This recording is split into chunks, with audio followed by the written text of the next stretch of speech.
Hi, this is called Sir Basil and the Cheese Factory.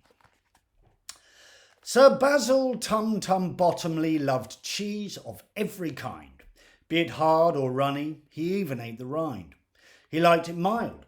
He liked it strong. He even liked it smelly. He liked it for his breakfast and he liked it watching telly. He even made up cheesy games to play like Toss the Stilton, adapted from the Scottish sport but no need for a kilt on. And once upon a Friday night Sir Basil had a laugh. He melted 50 pounds of brie and took a cheesy bath. I think you've got the picture now. The man was cheese obsessed, which meant that as the weeks went by, his cheese supply grew less. He needed a solution, but nothing seemed to do, when suddenly a thought occurred while sitting on the loo.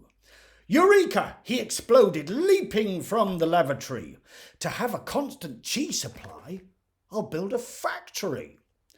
So with his wealth he hired the greatest builders in the trade, and by the end of winter time the last brick had been laid.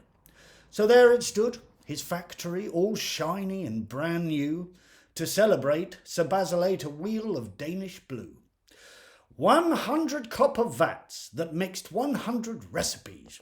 His goal was nothing less than make the world's most tasty cheese. Oh, what a happy ending if the story ended here. But things went bad for Bottomley, so bend a cautious ear. For here's a lesson you should learn if you too share this vice. All factories for making cheese have one big problem: mice.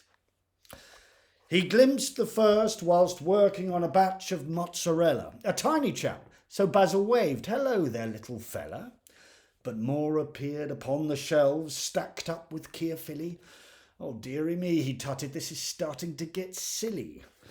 They ran in scores beneath the drawers that kept his best ricottas. "Oh, cheese and chutney," Basil cried. "Get out, you little rotters." It dawned on him that he might lose his lovely factory. And so he roared the battle cry, "It's either mice or me." He brought in traps. He brought a cat. He used his old school cricket bat. But even after all of that, not one of them could Basil catch.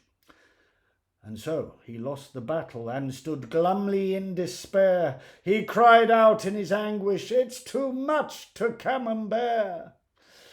But all the time Sir Basil B was struggling with the vermin, he'd somehow failed to notice that the nippers had been learning. And only then he saw the ladder leant against the vat and watched in horror as they climbed, then dived into the batch. "No, no," cried Basil Bottomley, "that new lot isn't tested." The mice went on oblivious to the fact he had protested. And up they climbed, and in they dived without an invitation. Poor Bottomley just stood there screaming, "Cheese contamination!"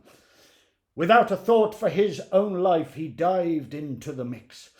And when he surfaced once again, he licked his cheesy lips.